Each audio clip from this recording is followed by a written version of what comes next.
अब हम प्रश्नावली स्टार्ट करने जा रहे हैं।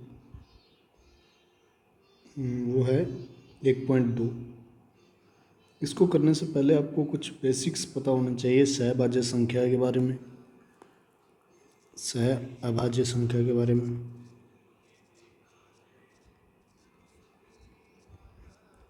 हालांकि ये मैंने पहले बता दिया था आपको। दो संख्याएं होती हैं, वो सहअभाज्य संख्या कहलाती हैं।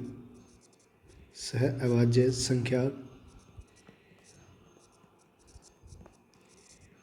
कहलाती हैं यदि उनका HCF 1 हो, अर्थात उनमें एक के अलावा कोई उभयनिष्ठ यानी कॉमन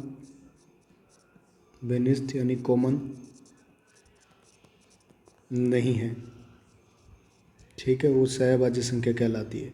जैसे मैंने आपको एग्जांपल भी दिया था, 2 और 3 किसी के पहाड़े में नहीं आते, सिर्फ एक इनमें कॉमन आ सकता है। और 3 और 6 में क्या कॉमन आ सकता है? वो आ सकता है 3, क्योंकि दोनों 3 ही के पहाड़े में आ रहे हैं। ये सहभाज्य संख्याएँ नहीं है, दो संख्याएँ, ये दोनों संख्याएँ सहभाज्य संख्या नहीं है। ये दोनों जोड़ा जो पेयर है, ये सहभाज्य संख्या का पेयर है। ठीक है, युग्म है जो ये इस तरीके से। अब हमें सिद्ध करना है √5 एक अपरिमेय संख्या, ये पहला सवाल है। लेकिन उससे पहले मैं 2-3 एग्जाम्पल्स हैं इसके, वो अपने करेंगे। जैसे उदाहरण है, किताब के अंदर दिया हुआ है उदाहरण है, वो आप समझो पहले। √2 एक अपरिमेय संख्या है, ये सिद्ध करना है।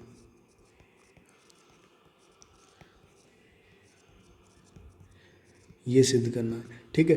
तो अब ये उदाहरण करने से पहले आपको एक कुछ बातें बताता हूँ मैं। जैसे कोई एक इंसान है, वो मोटा है, पूरा मोटा है शरीर के अंदर। मैंने इसको मान लिया कि माना ये क्या है, पतला है। ठीक है, अब इसको एक छोटी सी जगह से मैंने गुजार के देखा, ये कोई छोटी सी जगह है, इससे गुजार के देखा इसको।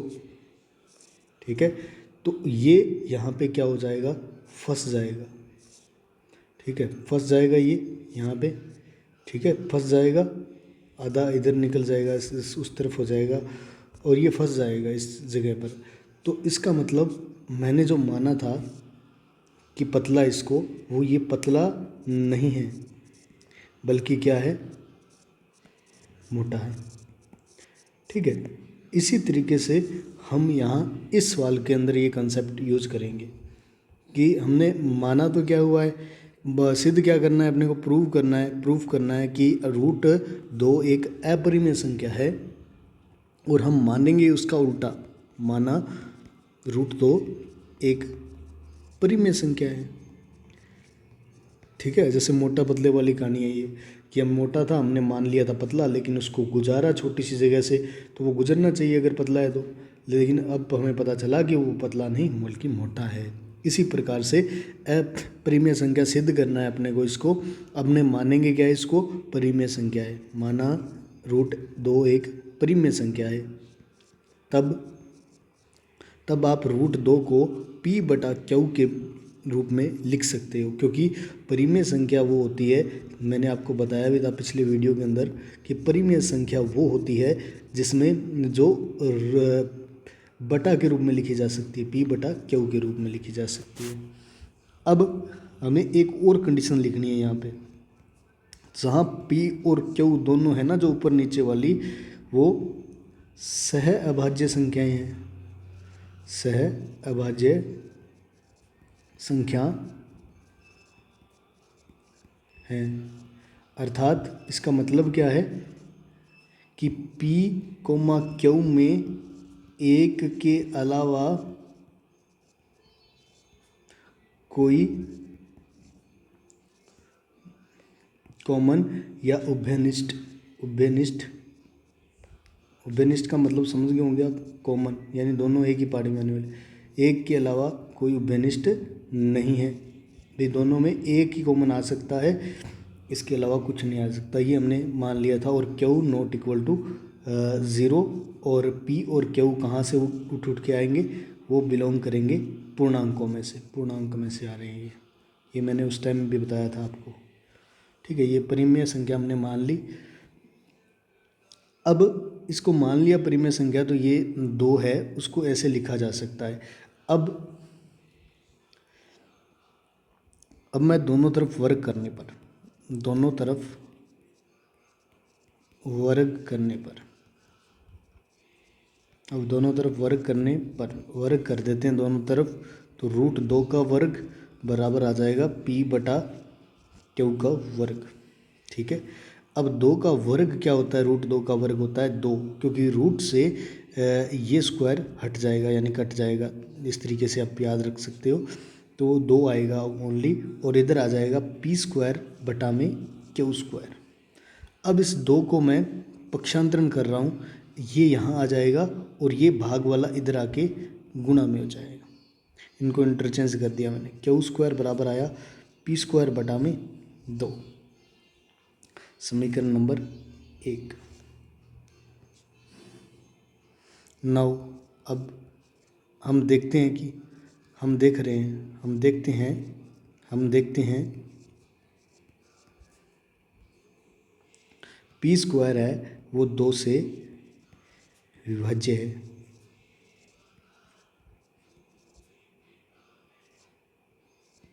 या विभाजित होता है, 2 से विभाजित होता है,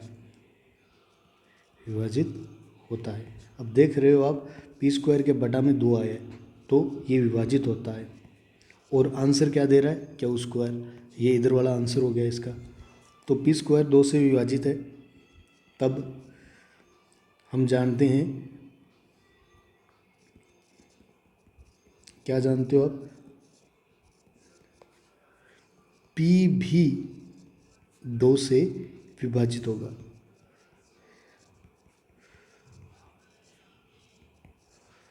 अब आपने देखा होगा कि 16, जैसे 16 देखो 2 से विभाजित है, तो उत्तर कितना आ रहा है 8। ठीक है, तो ये किसका स्क्वायर है, 16 4 का स्क्वायर है, 4 को 4 से गुणा करते हैं तो 16 आता है। अब देखो p² यानी 16, ये 2 से विभाजित है, तो ये अंदर वाला p है, ये 2 4 है, ये भी क्या होगा 2 से विभाज्य होगा। ठीक है, तो स्क्वायर के अंदर वाला यानी जो इसका आंसर आ रहा है ओवरऑल, वो तो 2 से विभाजित है ही है p²। तब हम जानते हैं कि ये अंदर वाला जो स्क्वायर है वो भी 2 से विभाजित होगा। जैसे आपको पता है 9 किसका वर्ग होता है, 3 का। ठीक है, तो अब ये 2 से विभाज्य नहीं है, तो अंदर वाला 3 भी 2 से विभाजित नहीं होगा। इसी प्रकार मैं अगर लिखता हूँ 64 2 से विभाज्य है, आप देख पा रहे हो 32 उत्तर आ रहा है। किसका वर्ग है ये 64, 8 का, 8 को 8 से गुणा करो तो 64 आता है। तो अब 8 का वर्ग है 64, यानी 8 का वर्ग विभाज्य है 2 से, पूरा पूरा भाग जा रहा है इसका, तो ये अंदर वाला 8 भी क्या हो जाएगा, 2 से पूरा पूरा भाग जाने वाला होगा। समझ में आ रही बात है। तो इसी तरीके से हमने लिखा है कि p² अगर 2 से विभाजित होता है, तब हम जानते हैं कि p भी 2 से विभाज्य होगा। तो मान लो p को 2 से भाग लगाया, उत्तर आया, मान लो आपने r उत्तर आया। ठीक है, r उत्तर आया, तब हम लिख सकते हैं कि p बराबर कितना आएगा 2r, ये देंगे समीकरण नंबर 2। और p का मान हम रख देंगे, p का मान समीकरण 1 में रखने पर p का मान कितना आया। अब देखो जैसे हमने 4 को विभाज्य किया था, 16 2 से विभाज्य है, तो इसका वर्ग के 16 किसका वर्ग है 4 का, ये अंदर वाला भी 2 से विभाज्य है, तो कुछ ना कुछ तो उत्तर आ रहा है ना। वैसे ही हमने मान लिया कि जब p को 2 से भाग लगाया तब उत्तर आया r। ठीक है, तो अब ये भी 2 से विभाजित होगा, तो अब हमारे पास p की वैल्यू निकल के आई 2r। ठीक है, और ये p का मान हम समीकरण 1 में रख रहे हैं, तो इधर क्या है, क्यू² है, लेफ्ट हैंड साइड में समीकरण के, और बराबर में राइट हैंड साइड के अंदर पी स्क्वायर लिखा हुआ है। पी की जगह मैं लिख रहा हूँ 2r इसकी होल स्क्वायर बटा में 2। ठीक है, अब आगे देखते हैं अपने। तो 2 ये क्यू स्क्वायर वैसे का वैसा। अब 2 के ऊपर स्क्वायर लगेगा, सबसे पहले ये स्क्वायर 2 के ऊपर लगेगा तो उत्तर आएगा कितना, 2 का स्क्वायर 4, आर स्क्वायर, आर के ऊपर भी स्क्वायर लगेगा, ये स्क्वायर दोनों पे जाएगा। आपको पता होगा 8वीं क्लास में अपने एक नियम पढ़ा था इस तरीके का कि ये घात दोनों पे ट्रांसफ़र हो जाती है। ठीक है, तो अब इसके बाद में नीचे बटा में 2 है, ये काटेंगे अपने, तो 2 उत्तर आया। तो अपने पास उत्तर आया q square is equal to 2r square. ये 2 गुणा में है, इधर आके भाग में हो गया, इधर आके भाग में हो गया अपने पास। तो इधर बच गया r स्क्वायर, बराबर में आ गया क्यू स्क्वायर बटा में 2। ये मैंने साइडें चेंज कर दी इसकी। ठीक है, भले ही आप ऐसे लिख सकते हो, दोनों ही सही है, या ये भी सही है आर स्क्वायर। इसको दे दो समीकरण नंबर 3। ठीक है, अब हम समीकरण 3 में क्या देखते हैं, समीकरण 3 से हम देखते हैं, क्या देखते हैं कि क्यू स्क्वायर 2 से विभाजित है। ठीक है, 2 से विभाजित होता है। ठीक है, 2 से विभाजित होता है, तब आप लिख सकते हो कि क्यू भी 2 से विभाजित होगा, विभाजित होगा होगा। तो ये भी अब हमने देखा क्या, दोनों से बाय इक्वेशन 1 एंड 3 हमने देखा क्या, P और Q दोनों 2 से विभाजित होते हैं, ये हमने देख लिया समीकरण से। जबकि हमने माना था कि P और Q में एक के अलावा कोई उभयनिष्ठ नहीं है। ठीक है, एक के अलावा किसी से भाग नहीं जा रहा था, ये हमने शुरू से माना था सहभाज्य संख्या कह रही है इसको। अब लेकिन ये नहीं है, ये हमने माना था, लेकिन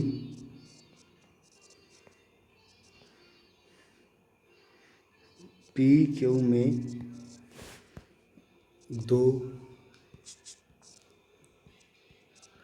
उभयनिष्ठ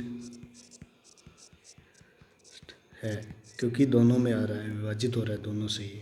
ठीक है, हमने मानी थी वो संख्याएं ये ऐसी थी, इनमें कोई उभयनिष्ठ नहीं है, इसका मतलब 1 है। लेकिन लास्ट में हमारे पास रिजल्ट आया कि ये भी 2 से विभाजित है और दूसरी संख्या भी 2 से विभाजित है। तो जैसे P और Q, इसका मतलब हमने माना था वो गलत है, हमारा माना हुआ गलत है, उभयनिष्ठ है। अतः हमारा मानना गलत था। √2 परिमेय नहीं बल्कि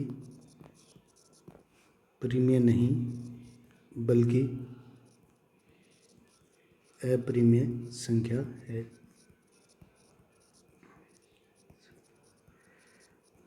ठीक है, आपने माना था कि ये क्या है, जैसे हमने ये मोटू था इसको पतलू मान लिया था, मोटा था ये इसको पतला माना था, लेकिन जब इसको निकाला इस बैरियर से तो ये निकल नहीं पाया। इसका मतलब हमने माना हुआ हमारा गलत है, पतला नहीं है ये, बल्कि कैसा है, मोटा है।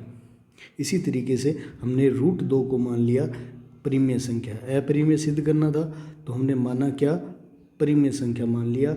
और अब इसके अंदर हमने माना कि 1 के अलावा कोई इनमें कॉमन नहीं है, यानी किसी का भाग नहीं जा रहा है। एक के अलावा, यानी खुद का ही जाएगा, उसके अलावा किसी का नहीं जाएगा, यानी एक का ही भाग जा रहा। लेकिन हमने देखा कि वर्ग करने पर दोनों के तो पी स्क्वायर 2 से विभाजित होकर के क्यू स्क्वायर उत्तर दे रहा है। तो पी स्क्वायर जो क्यू 2 से विभाजित हो रहा है, तो हम जानते हैं कि 2 पी भी क्या होगा, 2 से विभाजित होगा, तो वो भी कोई उत्तर देगा। वो उत्तर देगा, मान लिया हमने 2r उत्तर दिया, उसने वो पुट कर दिया हमने समीकरण 1 के अंदर। अब पुट करते ही अपने पास आया कि क्यू स्क्वायर के बटा में आ गया 2। तो इसका मतलब क्यू स्क्वायर भी 2 से विभाजित होकर के आर स्क्वायर उत्तर दे रहा है। इसका मतलब क्यू स्क्वायर भी 2 से विभाजित होता है, तब क्यू भी क्या हो जाएगा, 2 से विभाजित हो जाएगा। अब हम देखा हमने क्या समीकरण 1 और 3 से कि क्यू और पी दोनों ही 2 से विभाजित हो रहे हैं। अब हमारा मानना था कि पी और क्यू में कोई उभयनिष्ठ ही नहीं है एक के अलावा, लेकिन अभी तो हमारे सामने निकल के आया कि दोनों में 2 2 का भाग जा रहा है। इसका मतलब उनमें 2 उभयनिष्ठ है पी क्यू में, ठीक है। अतः हमारा मानना था वो, जहाँ पे हमने माना था कि उभयनिष्ठ नहीं है, लेकिन निकल के आ गया है उभयनिष्ठ में, तो हमारा माना हुआ वो बात थी ना, वो गलत है। ये परिमेय संख्या नहीं है बल्कि अपरिमेय संख्या है। हमने माना था परिमेय संख्या। इस तरीके से ये हल करना है ये सवाल पूरा का पूरा। अब इसी प्रकार से मैं एक और सवाल करवाता हूँ। उदाहरण है जिसमें रूट की बात हो रही है, कि एग्जाम्पल है उसके अंदर रूट की बात कर रहा है। एग्जाम्पल √3 एक अपरिमेय संख्या है, सिद्ध कीजिए।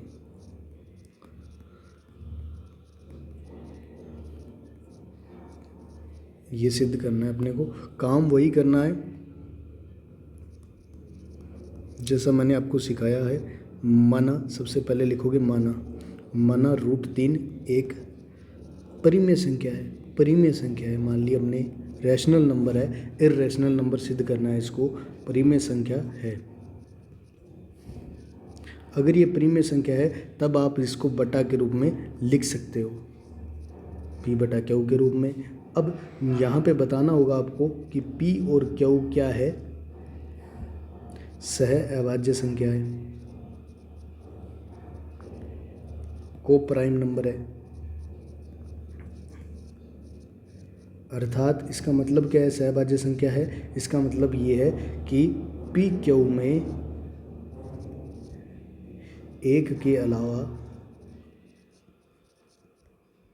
कोई उभयनिष्ठ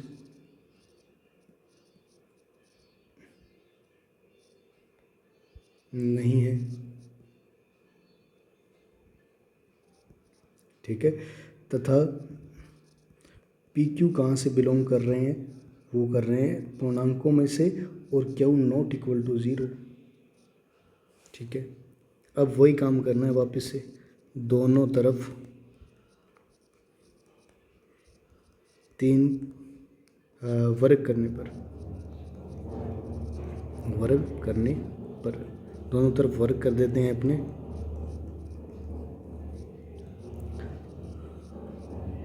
तो ये वर्ग रूट को ख़त्म कर देगा और अकेला 3 आएगा इसका आंसर, और इधर आएगा पी स्क्वायर बटा में क्यू स्क्वायर। अब आपने वही काम वापस से करना है, क्यू स्क्वायर इधर चला जाएगा और 3 इधर आ जाएगा, तो q square is equal to आया पी स्क्वायर बाय 3। इसको दे दो समीकरण नंबर 1। पता है, आप लिख दो कि पी स्क्वायर 3 से विभाजित होता है, और उत्तर दे रहा है क्यू स्क्वायर होता है। तब हम जानते हैं पी भी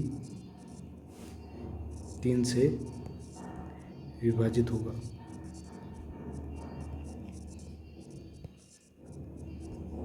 ठीक है, 3 से विभाजित होगा। अब p भी 3 से विभाजित होगा तो कुछ न कुछ तो आंसर देगा ना वो भी। तो हमने मान लिया कि r उत्तर आ रहा है उसका, p जब विभाजित करते हैं, ठीक है। तो उत्तर आया 3r, ठीक है। अब ये समीकरण नंबर 2 है ना, p का मान इक्वेशन 1 में रखने पर रख दो पी का मान इक्वेशन 1 के अंदर, तो किधर क्यू स्क्वायर है, पी का मान आ गया 3r इसकी होल स्क्वायर बटा में 3 है, ठीक है। क्यू स्क्वायर बराबर आ गया अपने पास 9r², क्योंकि दोनों के ऊपर स्क्वायर जाएगा ये, और 3 कटेगा तो उत्तर आया 3 एकम 3, 3 तीनों, और ये 3 गुणा में इधर आके भाग में हो गया। तो अब आप देख पा रहे हो कि क्यू स्क्वायर को 3 से भाग लगाने पर उत्तर आ रहा है r²। अतः क्यू स्क्वायर 3 से विभाजित है, तब क्यू भी 3 से विभाजित होगा।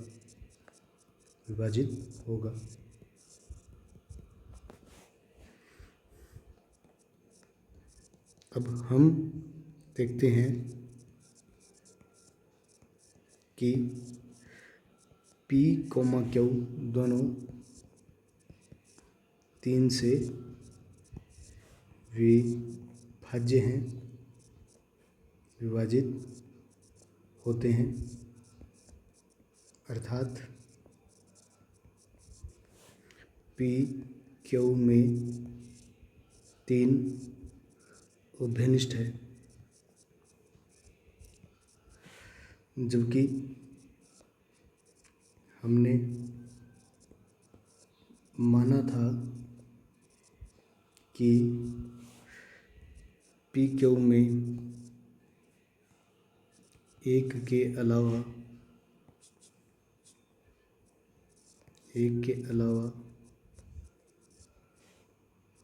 कोई उभयनिष्ठ नहीं है। अतः हमारा मानना गलत है।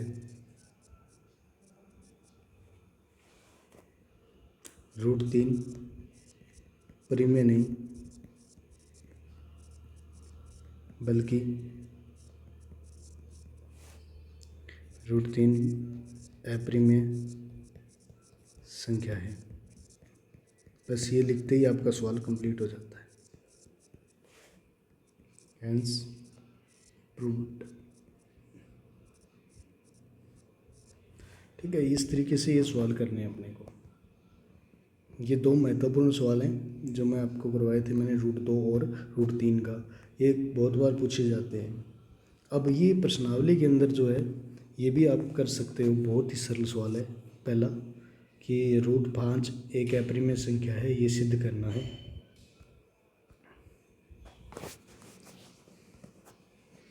हम फर्स्ट सवाल की ओर जाते हैं। तो प्रश्न संख्या 1 करवा रहा हूँ मैं।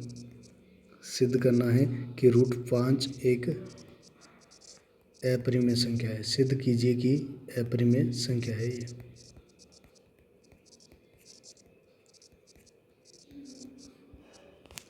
वो भी मैं प्रूव कर देता हूँ, बिल्कुल सरल है। सबसे पहले तो माना √5 एक परिमेय संख्या है।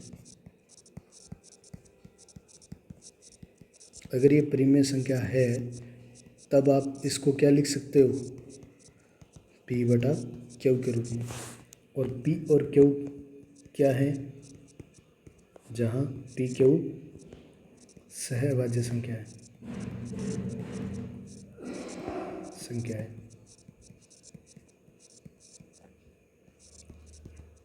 अर्थात PQ में एक के अलावा कोई उभयनिष्ठ नहीं है, ये हमने मान लिया। और हमें ये भी लिखना होगा कि P और Q कहाँ से आ रहे हैं, तो Z में से, यानी पूर्णांक में से निकल के आ रहे हैं। और Q ≠ 0। ठीक है, ये लिख दिया।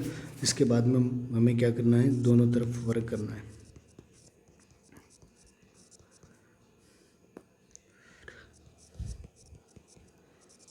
करने पर तो दोनों तरफ वर्ग कर दो तो √5 का वर्ग बराबर आ जाएगा P/Q का वर्ग 5, और इधर आ जाएगा P²/Q²। अब ये Q² इस तरफ आएगा, इंटरचेंज हो जाएंगे ये दोनों, भाग में इधर आके गुना में हो जाएगा और ये गुना में होगा तो भाग में चला जाएगा। अब हम क्या देख रहे हैं, हम देखते हैं P² 5 से विभाजित होता है,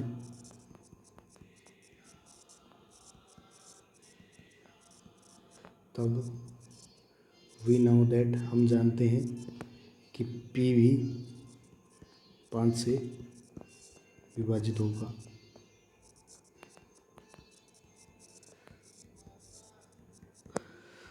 तो P विभाजित होगा 5 से, तो मान लिया कि उत्तर आया R, तो P बराबर आ गया 5R। ठीक है, ये समीकरण नंबर 1, ये हो गई 2।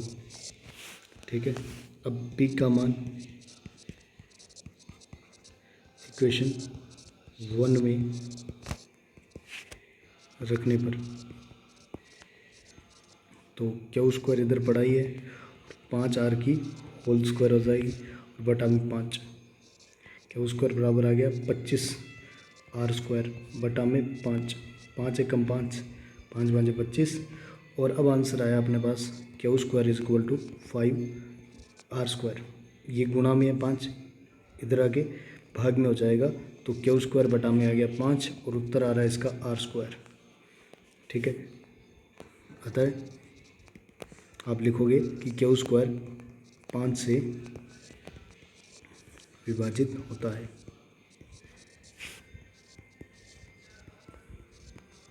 तब Q भी 5 से विभाज्य होगा।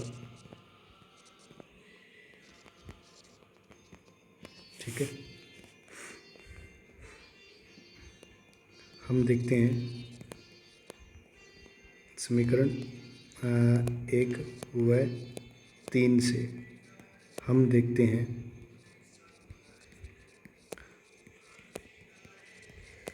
P, Q दोनों 5 से विभाज्य हैं, अर्थात P, Q में 5 उभयनिष्ठ है, जबकि हमने क्या था, हमने माना था कि P, Q में एक के अलावा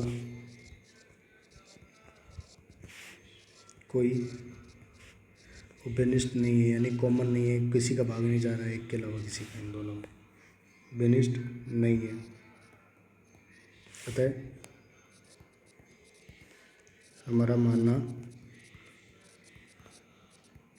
गलत है, ये परिमेय नहीं बल्कि √5 अपरिमेय संख्या है।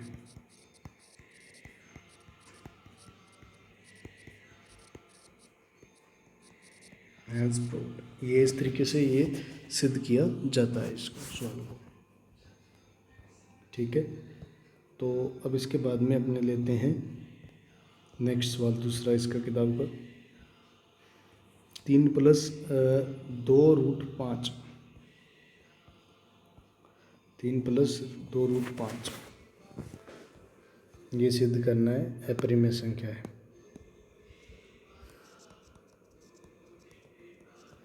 तीन + 2√5 एक अपरिमेय संख्या है, ये सिद्ध करना है।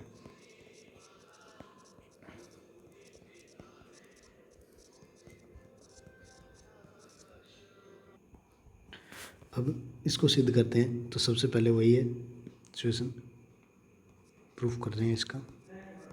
तो सबसे पहले माना 3 + 2√5 परिमेय संख्या है, परिमेय संख्या है। तब अपने लिख सकते हैं कि 3+2√5 इज इक्वल टू P/Q। ठीक है, और जहाँ ये वापस से लाइन लिखनी पड़ेगी आपको, जहाँ PQ पूर्णांक है और को प्राइम नंबर है, यानी सहभाज्य संख्या है। ठीक है, को प्राइम नंबर है, अर्थात PQ में एक के अलावा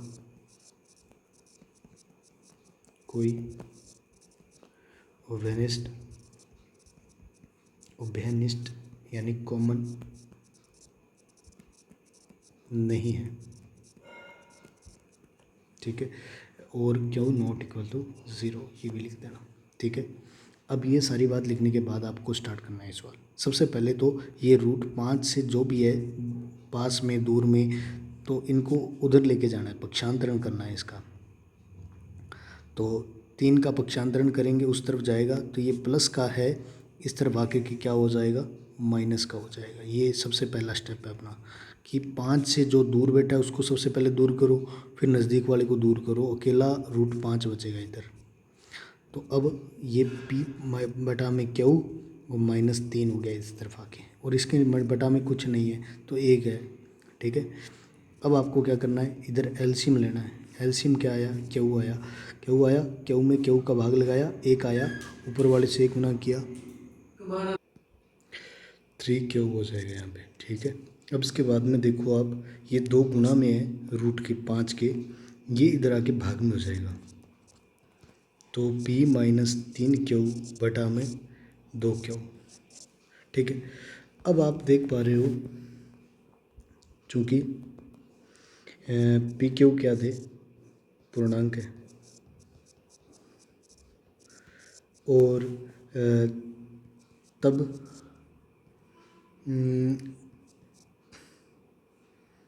P-3Q, 2Q भी पूर्णांक होंगे। ये भी पूर्णांक ही आएंगे, पूर्णांकों का गुणा जोड़ घटाव करोगे तो, तथा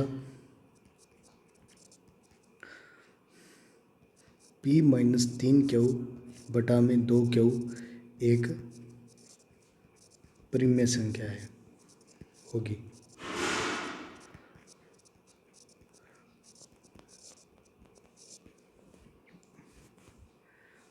अतः अगर ये परिमेय संख्या है तो सामने वाला उत्तर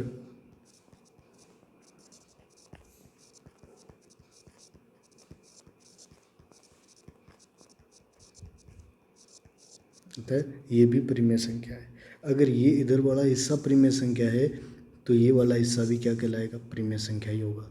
ठीक है, अब लिखो जबकि हम जानते हैं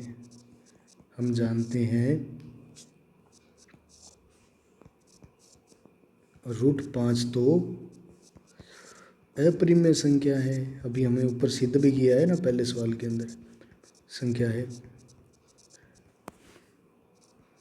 और अपरिमेय संख्या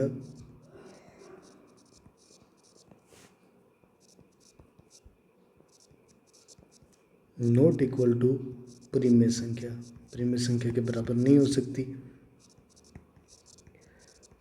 अतः हमारा मानना गलत है।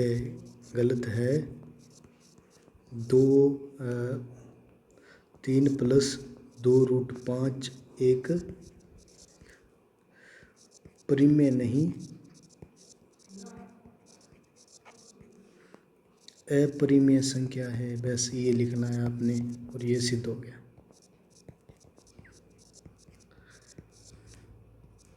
Hence proved. इस तरीके से ये इसको हल करना है, क्योंकि आप जिसे जानते हो जिसे जानना है उस तरीके से आपने इसको हल करना है। आप देख, याद रखना मेरी बात, एक महत्वपूर्ण बात बता रहा हूँ आपको। कोई भी गणित का सवाल हो उसमें यही फॉर्मूला काम आता है कि जिसे जानना है, जिसे जानते हो उसे लेकर के चलोगे और किस तक पहुंचना होता है गणित में, तो जिसे जानना चाहते हो आप, जानना है उस तक पहुंचना होता है। ये गणित का फंडा है। तो कोई भी सवाल है उसमें जिसे जानते हो लेकर चलोगे और जिसे जानना है वहाँ तक आपको पहुँचना है, ठीक है।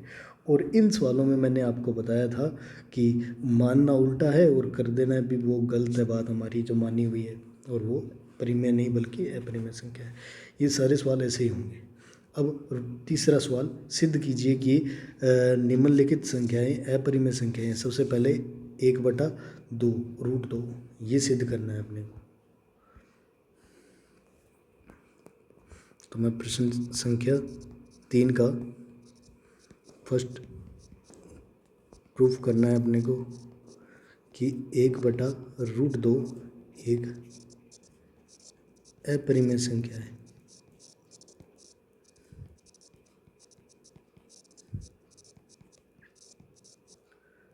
ठीक है, ये प्रूफ करना है अपने को। तो सबसे पहले माना 1/√2 परिमेय संख्या है।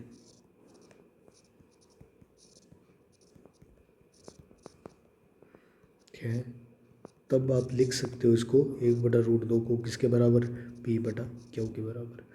P, Q क्या है, तो आपको लिखना है सहभाज्य संख्याएं हैं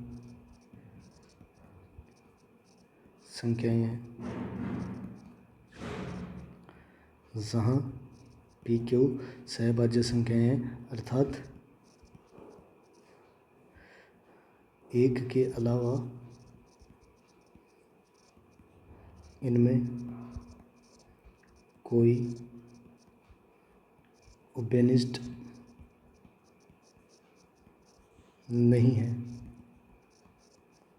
और क्या लिख सकते हो, PQ बिलोंग्स टू, कहाँ से बिलोंग कर रहे हैं, पूर्णांकों में से, और Q ≠ 0।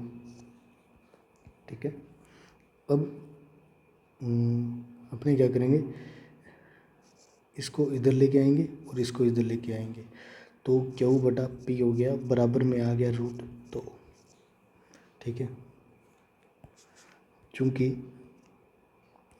PQ पूर्णांक है तब Q/P क्या हो जाएगी, एक परिमेय संख्या।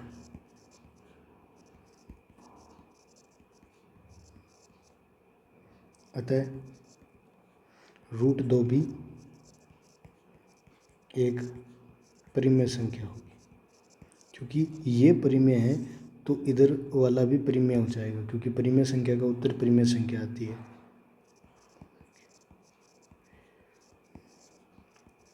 जबकि हम जानते हैं √2 तो अपरिमेय संख्या है।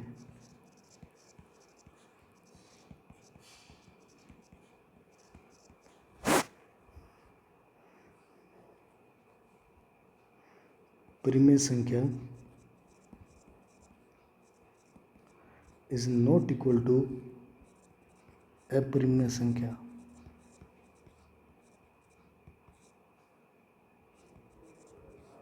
अतः हमारा मानना गलत था। यह 1/√2 अपरिमेय संख्या है।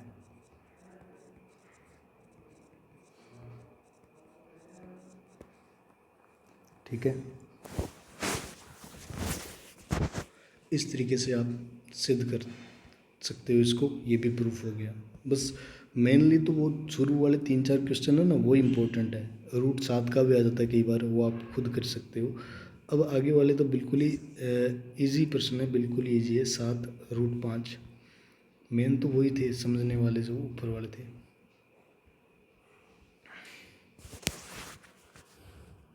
अब आगे सिद्ध करना है अपने को सेकंड नंबर, 7√5 इसको सिद्ध करना है। इज ए इर्रेशनल नंबर, ये प्रूफ करना है। ठीक है, तो अब सबसे पहले इसको प्रूफ कर रहे हैं अपने। Let 7√5 is a rational number, परिमेय संख्या है, रैशनल नंबर। ठीक है, सपोज कर लिया हमने, लेट मान लिया कि ये एक परिमेय संख्या है, देन तब आप लिख सकते हो 7√5 is equal to P upon Q, where जहाँ P, Q आर को प्राइम नंबर, ठीक है, and P, Q belongs to set Q not equal to 0, और इनमें एक के अलावा कोई बेनिस्ट नहीं है। अब ये √5 इधर रखेंगे, 7 गुना में इधर आगे भाग में हो जाएगा, P बटा में 7 Q आ गया। ठीक है, चूँकि P, Q पूर्णांक है, तब P बटा 7 Q क्या होगा, एक परिमेय संख्या है।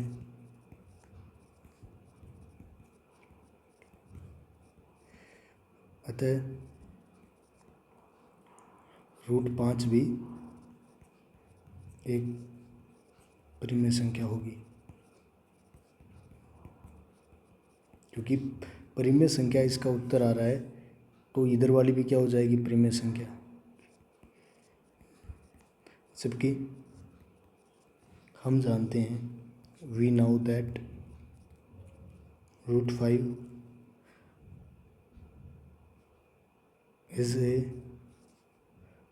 इर्रेशनल नंबर,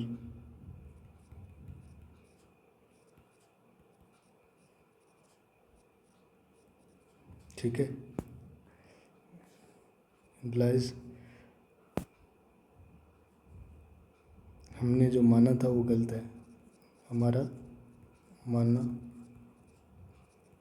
गलत है। ठीक है, 7√5 एक अपरिमेय संख्या है, बस इतना सा सवाल है ये। ठीक है, अब लास्ट सवाल आपके लिए होमवर्क रहेगा, आप खुद करोगे, क्योंकि मैंने करवाया था उसके जैसा ही है बिल्कुल, इसके जैसा। ये ट्रांसफ़र हो जाएगा, इसका पक्षांतरण हो जाएगा, इसका पक्षांतरण उधर करेंगे तो ये P बटा Q है, √2 बचेगा, और P बटा Q -6 आ जाएगा। एलसीएम ले लोगे आप तो Q आ जाएगा नीचे, और P -6Q आ जाएगा। अब ये परिमेय संख्या है, वो तब ये भी परिमेय संख्या होगी, लेकिन हम जानते हैं कि √2 तो अपरिमेय संख्या है। इस तरीके से ये सवाल हल होगा। ये आपके लिए मैं होमवर्क दे रहा हूँ, खुद करना है आपने। ये आपकी प्रश्नावली होती है कंप्लीट। Thank you.